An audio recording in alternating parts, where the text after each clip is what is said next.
लक्ष्मणाशी संभाषण झालं आणि कौसल्या आपल्या आसनावरून उठून धावत आली आणि विलाप करताना रामाला म्हणाली की रामा, तू निघाला ना, जसं वासरू पुढे पळतं आणि त्याच्या मागे गाय पळते, मी तुझ्या मागे वनवासात येणार. वत्सा लागी धेनू जैसी.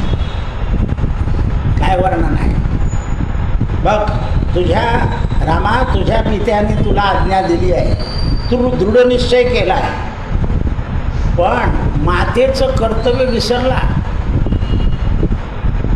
मातेचं कर्तव्य असं आहे, जिकडे मुलगा जातो तिकडे आई जाते. आज सुद्धा आई कोणाची बाजू घेते? नवऱ्याची सोडून देते, पोराची बाजू घेते. नियतीचा नेम आहे.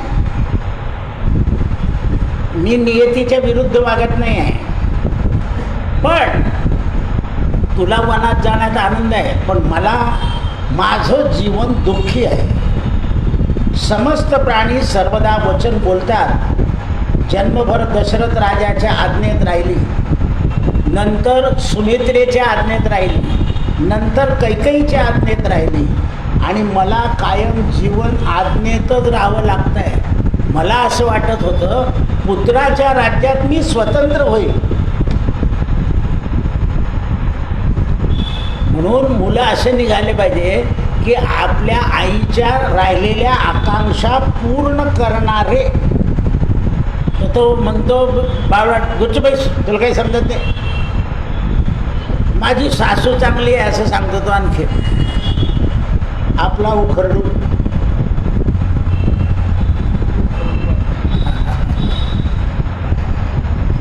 हे आपलेच उखरडू असतं. आपण म्हणतो ते पोरीने बिघडवला. नाही नाही नाही नाही नाही, हे लक्षात आलं पाहिजे. म्हणून माझं जीवन भृत्य आणि दास्यत्वात गेलं.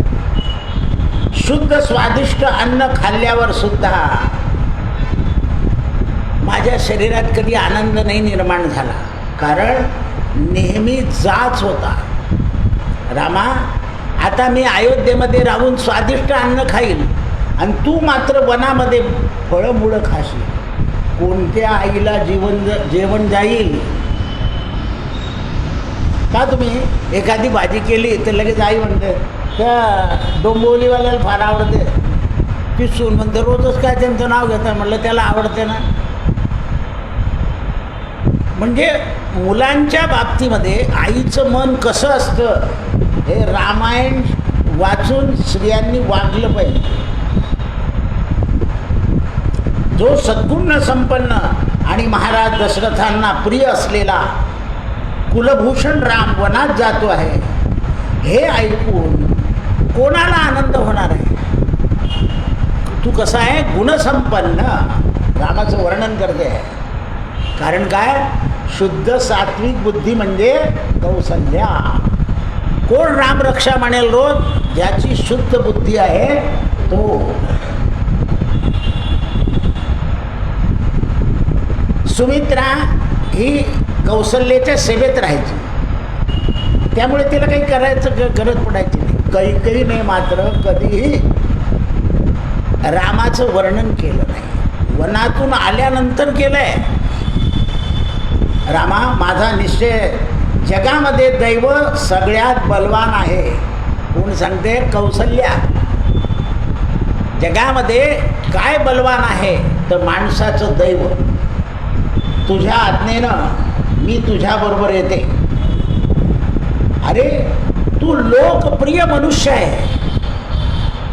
तू मानव आहे पण लोकप्रिय आहे. जसं आपल्याकडे एक नेता होऊन गेला लोकमान्य, परत दुसरा नेता लोकमान्य झालेला नाही. तरी स्वातंत्र्याच्या आधी लोकमान्य होते. स्वातंत्र्य मिळालं असतं तर लोकमान्य कुठे गेले असते काही सांगता येत नाही. पण लोकमान्यांच्या नावावर कीर्तनच आपलं गणपती चालू आहे, सामाजिक कृत्य चालू आहे. आणि अजूनही ऑगस्टला त्यांची तिथी होते. म्हणून रामा, तू बिछडू नको. मी शोकामध्ये डुबणार नाही, पण लक्षात ठेव, तू गेल्यामुळे मी जळून भस्म होईल. अरे भस्म हा शब्द काय आहे? आता कोणी भस्म लावतं, तर भस्म लावण्याचा उद्देश असा आहे की जग हे निरर्थक आहे एवढ्याकरताच भस्म लावायचं आहे. म्हणून भस्म लावण्याचा अधिकार सगळ्यांना नाही. अरे कोणी साधू लावून घेतात, चोऱ्या करतात. आम्हाला सुद्धा अशी आज्ञा आहे, संध्येपुरतं भस्म लावायचं, लग्नात वगैरे भस्म लावून द्यायचं नाही. कारण भस्म आणि शंकराला तर कोणतं भस्म लागतं? चिता भस्म. आणि उज्जैनच्या शंकराला बघा, कालोखे भी महाकाल. वाराणसीचा भैरव वेगळा, हरिद्वारचा आनंद भैरव वेगळा. भैरव कोण? बटूक भैरव आहे, भैरवांची नावं आहे. पण सगळ्यांना कोणता आवडतो? उज्जैनचा. जातात तिथे. उज्जैनला 4 भैरव आहे, प्रत्येक स्मशानात भैरव आहे. भैरव हे स्मशानात राहणे. आपल्या सुद्धा खंडेराव कुठे आहे? हां, पूर्वी स्मशानभूमी म्हणत नव्हते, खंडेरावला जायचं आहे. ठेवायला कुठे जायचं आहे? खंडेरावला. आता भिंत घालून दिली आहे. म्हणून पुत्रा, तू बिछडू नको. ग्रीष्म ऋतूमध्ये कोरडे लाकडं सुद्धा धुसफूस करता. कशा करता? भस्म होण्याकरता. कोरड्या लाकडाला एवढी चिंगी पडू द्या, पेटलं ते. आता कालचं उदाहरण झालं मी तुम्हाला. मी भाऊला सांगितलं, याला सांगितलं, हा गेला पाहून, मग आजोबाला सांगितलं का, तो गेला आणि त्या विस्तवावर पाणी टाकलं. कारण लाकूड आणि अग्नी. पूर्वी बाया चूल शांत करून द्यायच्या. चुलीतली राख जर गरम असली तर काढता येत नसेल तर तिला शांत करायचं, वरतून पाणी शिपडून द्यायच्या. आणि चूल पेटवली, स्वयंपाक केला की भाकरीचं तुकडं आधी अग्नीत टाकायच्या. त्यांना वैश्यदेव करायचा गरज नव्हती. ब्राह्मणासारखा घेतली की पहिलं भाकरीचं तुकडं टाकलं की टाकलं अग्नीमध्ये. आता गॅसवर टाकलं तर बंद होऊन जाईल तुमचा गॅस. दूध ओतू गेलं तर कंटाळा येतो, काय घासाचं, काय घासाचं, काय घासाचं. म्हणून गवत सुद्धा अग्नीला पाहून धुसफूस करतं आणि त्यामुळे शोक ठरतो. एवढीशी चिंगी पेटवून दिला. म्हणून हे रामा, अग्नी ज्याप्रमाणे उदास आहे त्याप्रमाणे माझ्या शरीरामध्ये अग्नी पेटलेला आहे. सवतींचा त्रास, राजाचा त्रास, आणि आता पोरं झाल्यावर तुझा त्रास. आत्ता लग्न होऊन आलाय तू. माझा चित्ताचा अग्नी भडकला आहे. आणि जर तू गेल्यावर माझा प्राण गेला तर अंतसमयी पोराचं मुख सुद्धा दिसलं नाही, अशी मी अभागी कौसल्या. आता वनात जाणाऱ्या रामांना किती इकडे आड तिकडे वीर, इकडे दशरथ राजा, इकडे कौसल्येचं प्रेम आणि इकडे कैकेयीचा हट्ट. माणसाला पत्नी, आई, वडील यांच्यामध्ये राहायचं असतं, लक्षात ठेवा. म्हणून व्यवहार वडिलांना आईला पूर्ण सांगावा, पत्नीला अर्धा सांगावा. आपलं तर सगळं 2 नावं लावले. फोन नंबरही बाईचा देऊन ठेवलाय. असं आहे. म्हणून हे रामा, माझ्या चित्तामध्ये इतका अग्नी भडकला आहे की माझे श्वास सारखे गरम बाहेर येत आहे. आत बाहेरून घेतलेला श्वास सुद्धा क्षणामध्ये गरम होतो आहे. कारण ज्या वेळा माणसाला दुःख होतं ना, तेव्हा श्वासोश्वास जलद चालतात, जोरात चालतात. तर माझे श्वासोश्वास जलद चालत आहे, गरम बाहेर पडत आहे. वत्स पुढे गेला की धेनू मागे जाते, त्याप्रमाणे मी तुझ्या मागे वनात येते. माता कौशल्येनं असं वचन दिल्यावर पुरुषोत्तम राम आणखीन दुःखामध्ये पडले. पाच सात्विक माणसावर अशी संकट उभे राहतात. इकडे आई तिकडे पत्नी, इकडे आई तिकडे पत्नी. त्याची कसरत असते. म्हणून काय जाऊन आले का जळगावला, भेटली आई, असं बोलते ही वत्सला. तरी नेल पॉलिश लावलेली असते. ओरिजिनल रक्त नाही, केमी म्हणजे खोटं रक्त दाखवलं जातं. अंगात जर ओरिजिनल रक्त असेल तर नख कसे राहतात, लाल. आणि जर नसेल तर वरतून लावा. आता तर साडीच्या कलरने कलर लावले जात आहे.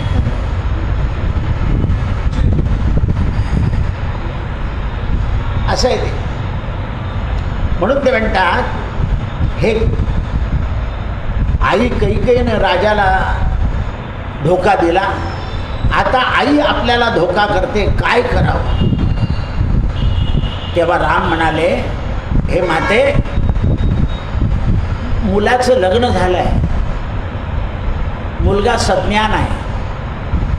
आता कैकेयीच्या तापामुळे राजा दशरथ हे हतबल झाल्यावर तू म्हातारपणी राजाचा त्याग करू शकत नाही आणि माझ्याबरोबर येऊ शकत. कारण मी सज्ञान आहे. राजा दशरथ कठीण प्रसंगामध्ये आहे. हट्टी स्त्रीच्या पुढे हात टेकलेले आहे. तू त्यांचा त्याग करून, कारण स्त्रीनं पतीचा त्याग करायचा नाही. हे जुन्या बाय म्हणते, नाही रे भाऊ, मी माझ्या खेड्यातच राहीन, ते आयात आहे, ते गेले तर मग मी येईन तुमच्या घरचा, मी नाही येणार. स्वच्छ नाही सांगता. आता तर पाया पोळायची मला, पोरींकडे पोरांकडे न, जीवाची मुंबई, जीवाची दिल्ली, जीवाचं नाशिक आहे भिन्नाट. एखादा दुःखाचा प्रसंग असेल, बाळणपणाचा, कसे तरी दिवस काढतात. मला त्यांचं कसं होत असेल, त्यांचं कसं होत असेल, ते काय करत, सारखं बोलत राहते ती. म्हणजे त्या घरामध्ये असं वातावरण निर्माण करते की या बाईला लवकर जाऊ द्या. काही बाया म्हणजे इथले लक्ष बरं आहे तिकडे, यांची कटकट नको.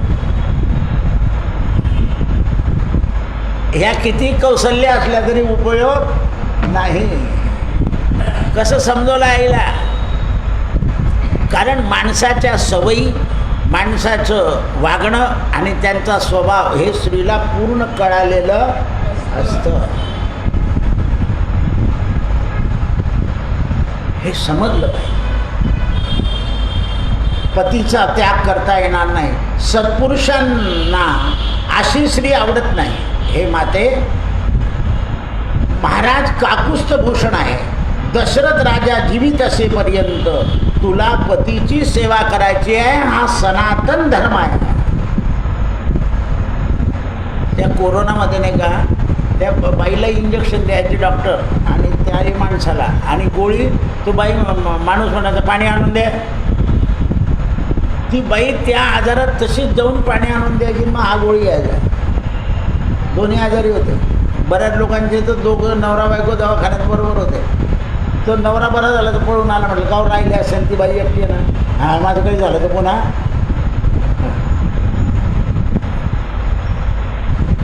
असं आहे. गेले असते तर दोघे गेले असते. एकदा आपण बरे होणार आहे हे जर झालं ना तर परत आपण जात नाही. पण माणूस कसा घाबरतो बघा, आणि गेल्यावर रडतो, अविद्वान हो मी.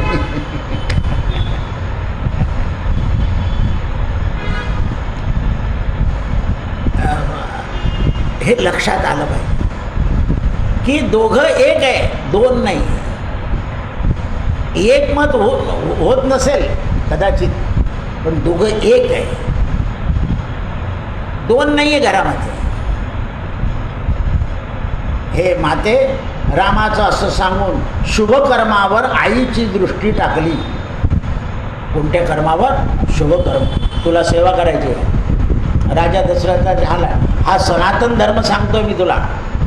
आणि कौसल्या प्रसन्न होऊन अनायासेने म्हणाली, रामा, धन्य आहे माझा पुत्र, की ज्याला पत्नीचा धर्म सुद्धा माहिती आहे. हा,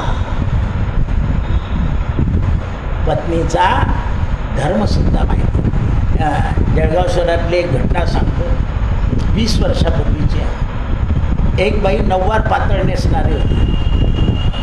तर कोणाला बायांना ते नऊवार पातळ नेसवता येत नव्हतं. तो तिचा मुलगा तयार झाला म्हणजे मी नेसवतो. जाताना त्याने ते पातळ असं व्यवस्थित नेसवलं, सगळ्या बाया व्यवस्थित करा. आणि नऊवार पातळा पुढे अशा मिऱ्या गोल करून अशा खोचायच्या असतात. अग्नीमधून त्या सगळ्या मिऱ्या जशाच्या तशा निघाल्या. सगळे म्हणे फेकून द्या. तो म्हणे नाही, माझ्या आईच्या मिऱ्या घरी येतील. घेऊन आलाय.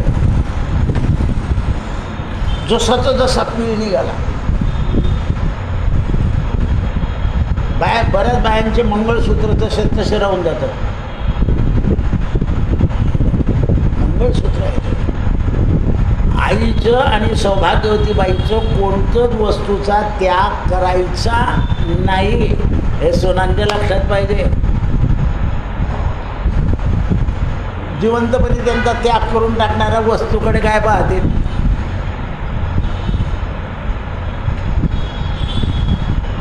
लोकांना मासे घरात चालतात, कुत्रे चालतात, मांजरी चालतात, फक्त आईबाप चालत. काय परिस्थिती आहे. आता तर फोटो पालथे मारायला लागले तुम्ही. परत लोक धाकाने काय म्हणतात, दादा आले की लावून द्यायचे, बरं दादाला आवडत नाही ते, आणि दुसऱ्याचं ऐकून पालथे मारून देतात. मग कशाला मंदिरात मातृदेव भवन पितृदेव म्हणता.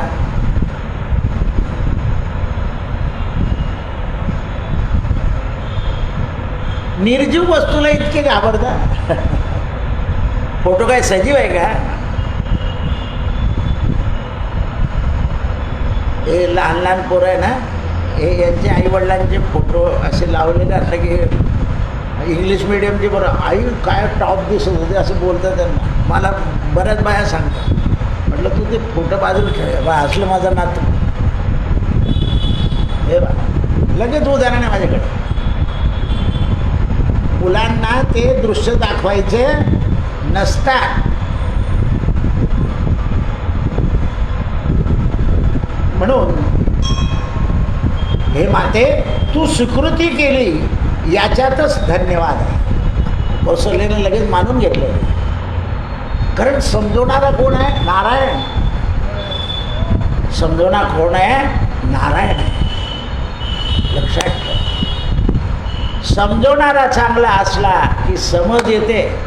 पण लोकांना मी 72 पासून समजवतोय तरी अजून लोक समजत नाही. समज घ्या. समजून उमजून जीवन जगा. म्हणून पित्याची आज्ञा पाळून मी वनात जातो आहे. तू जगामध्ये पती आणि गुरु हे प्रभू आहे असं समजायचं असतं. असं प्रभू सांगताय. प्रभूच सांगताय. 14 वर्षात विशाल वनामध्ये मी जाईल आणि तुझ्या प्रेमाची शिदोरी माझ्याबरोबर राहील. वा काय वाक्य. आईच्या प्रेमाची शिदोरी. का तुम्ही आई भाऊ तुम्ही काही खात नाही, काजू बदाम तरी घेऊन द्या रे, गाडीत खाऊन घे असं म्हणते. पुढी बांधून देते आणि घे. बाई म्हणते मन मांडला मी उतरले की घेऊन या. पुढे आहे त्या काय डोकं उठाण करता. 4 वाजता उठवता मला. आपली कल्पना कल्पनाच आहे ती. पूर्वी बाया पतीला टाकून यात्रेला पण जात नव्हत्या. आता म्हणतात त्यांना काही आवड नाही, दौरा करून स्वधर्म आहे. काय आहे? स्वधर्म आहे. उभयतांची यात्रा म्हणजे स्वधर्म. मी शिदोरी म्हणेन वापरेल.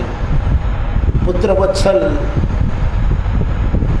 रामाचं वचन ऐकून कौशल्याच्या डोळ्यामध्ये अश्रूच्या धारा सुरू. अत्यंत आर्त भावानं म्हणाले, हे प्रियपुत्रा रामा, काय रे, असा एवढा मुलगा चांगला मिळाल्यावर सौतींच्या जातामध्ये आणि दशरथाच्या जातामध्ये, राणीच्या जातामध्ये तुझं सुख नाही रे. 4 वर्षाचा होत नाही तेवढं मौंज झाली. वशिष्ठाकडे गेला आणि विश्वामित्राकडे यात्रेला गेला, लग्न करून आला आणि चालला रे. माझ्या नशिबी तुझं सुख नाही. तुम्ही आता हे मोठे मोठे पोरं आहे ना, शिकायला अमेरिकेला गेले की 6 2 4 वर्ष आईला दिसत नाही भारतामध्ये, तळमळते रोज. कलियुगामध्ये पुत्र सुख नाही दे, कुत्र सुख फार आहे. कुत्र्यांना एसीवर बऱ्याच ठिकाणी गादीवर बसतात. ते घराचं नाव आहे वत्सला निवास.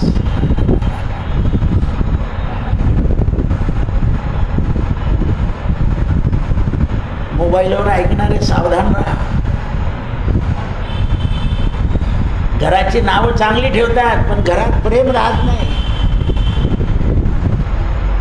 म्हणून हे पुत्रा रामा, मी सगळा वनवास घरातच काढलाय.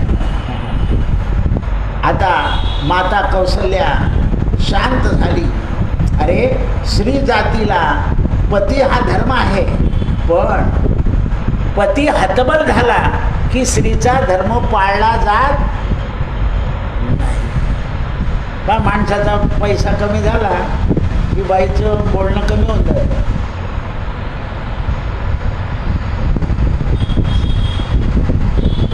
जोपर्यंत बुद्धिमान जगदीश्वर महाराज दशरथ जीवित आहे तोपर्यंत माते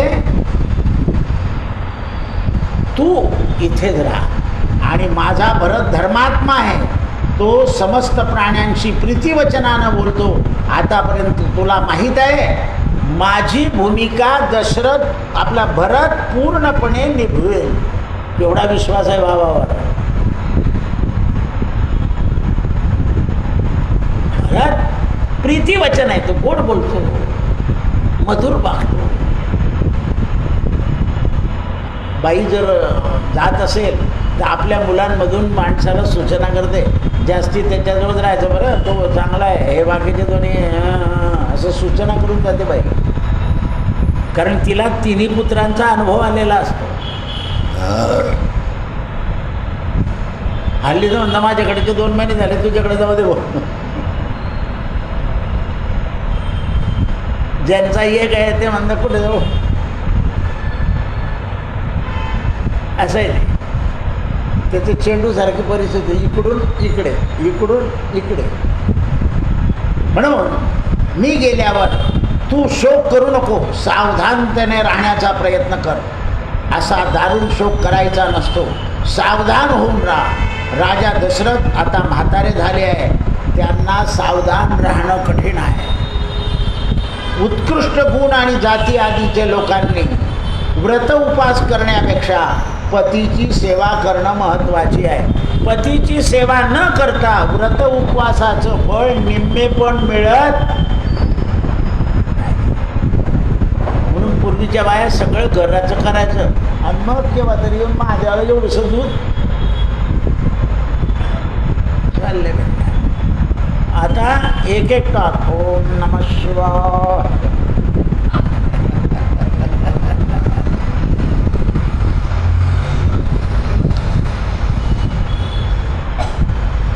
मलाही हे वाल्मिकी रामायणामुळे इतकं ज्ञान झालं, गुरुचरित्रात आहे थोडंसं. म्हणून उत्कृष्ट जो अन्यायानं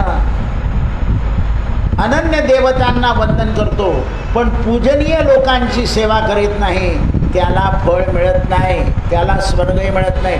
ज्ञानेश्वर माऊलींनी लिहिले आहे, जे का माता पितरे त्यांची सेवा केल्यानं स्वर्गाची द्वारं उघडे होतात.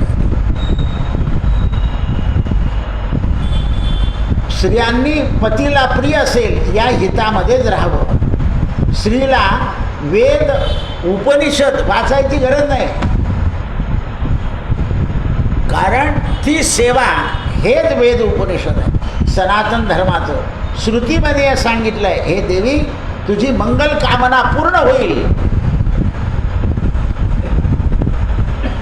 कारण तू वेळोवेळी देवतांचं पूजन केलं आहे आणि ब्राह्मणांचा सत्कार केला आहे, मोठ्यांचं अतिथी पूजन केलेलं आहे. त्यामुळे तुझ्या कामना पूर्ण होतील आणि तुझा आशीर्वाद आहे म्हणून मी 14 वर्षानंतर येऊन तुला पुन्हा भेटणार आहे. म्हणजे रामानेच सांगितलं होतं की तू सती जाऊ. काही लोक विचारताना कौशल्य का बरं सती गेली नव्हतं, तर सत्ययुग होता. वैशिष्ट्याने नाही सांगितलं, कारण तुला रामराज्य पाहिजे आहे आणि म्हणून आरती घेऊन आली कौसल्या माता, असं रामाच्या आरतीत आहे. काही लोक म्हणतात मग कौशल्याला कसं विधवाबाईला आरती करू गेली, आम्हाला नाही करू देत का असं. तर राजा लोकांची आरती नावावर येते, ते आणत नाही. नौकर वगैरे घेऊन रथाला आरती, हे मोठे लोक जातात का त्यांचा भाऊगडची आरती आहे असं असतं. हे कीर्तनकाराने प्रवचनकाराने स्पष्ट करून सांगितलं पाहिजे समाजाला, नाही तर समाज काही घेऊन फिरतो आले. इतक्या शंका विचारतात हे लोक की त्या शंकेचं उत्तर देता येत नाही काही वेळा. आत्ताच संध्याकाळी भाऊच्या समोरच गडबड आली की आजी सिरियस आहे आणि लग्न बिना तिथीनं करायचं आहे. पण आता म्हणजे देवदेव, आता घरातच सुतं का, देवदेव कसं बसवता येईल, कसं लावता येईल. त्यांना म्हटलं रजिस्टर करून घ्या आणि मोकळे होऊन जा. तुम्हाला अमेरिकेचं जायचं त्याला काही इलाज नाही काही पर्याय. लोक म्हणतात ना आम्ही प्रेत झापून ठरतो, लग्न लावतो, ते लग्नाच्या वेळेला जर कोणी गेलं तरच झाकावं. आधी कसं काय झाकायचं हे लक्षात ठेवा. बरे बाकीचे लोक काय सांगतात, दादाला विचारून या, ते त्यांचं काटून कुठून टाकतात. ते म्हणतील तर मी लावून देईन लग्न, ते म्हणतील तर मी लावून देईन. म्हणून हे माते, नियमित आहार, नियमाचं पालन आणि स्वामीची सेवा हे श्रेष्ठ.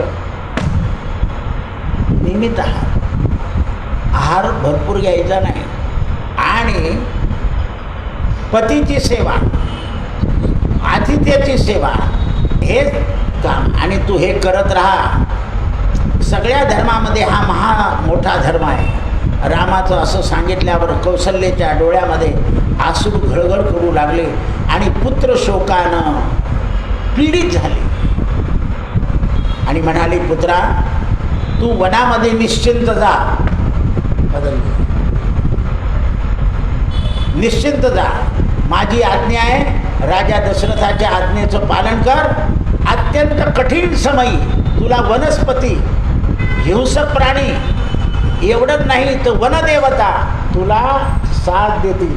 आईचा आशीर्वाद चाललाय लक्षात.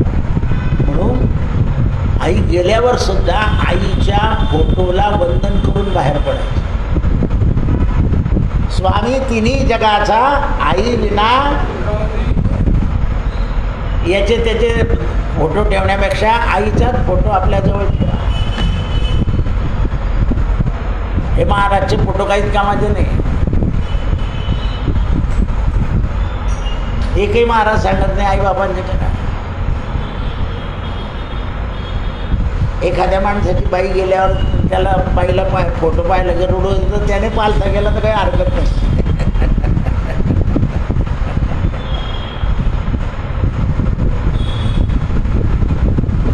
आठवण येते म्हणून रडत होतो. म्हणून सामर्थ्यशाली पुत्र हे तुझे, तू निश्चिंत राहा. कर्तृत्वान पुत्राची आई कधी दुःखी होत. पहा ना, आपल्याकडे 3 वीर होते, तिघांना फाशी द्यायची होती. म्हणजे एकाच्याच आईला भेटवते, तिघी म्हणे आम्ही भेटणार नाही. आई नको भेटू, पुन्हा 9 महिन्याने तुझ्या पोटी जन्माला येऊ आणि स्वातंत्र्य मिळवू. वीर माता. पुत्रा, वनवासात तुझे व्रत पूर्ण होतील, सौभाग्याने तू परत येशील, तू मातृ पितृ ऋणातून आणि देव ऋणातून मुक्त होशील. आशीर्वाद दे कौशल्य. हे रघुनंदना, या भूतलावर दैवगती मोठी कठीण आहे हे आज मला कळालं. पुत्रा, महाभाऊ, समयासमयी कुशलपूर्वक तू परत येशील, माझा तुला आशीर्वाद आहे. वत्सा, या समयी मी तुला काही देऊ शकत नाही, कारण तू वल्कल धारण करणार आहे आणि तुला बरोबर काही न्यायचं नाही. पण माझा आशीर्वाद मात्र सदैव तुझ्या पाठीशी आहे, हे विसरू नको. जगन्नियताला आई आशीर्वाद देते. जो जगताचा नेता आहे, अशा प्रकारे कैकेयीने आशीर्वाद दिला आणि रामाच्या कपाळी कुंकू लावला, स्वस्ती वाचन केलं. कृष्णार्पणमस्तु. सत्यगुरु राये कृपा मज केली, सापडविले वाटे जाता गंगा स्नाना. भोजना मागती तू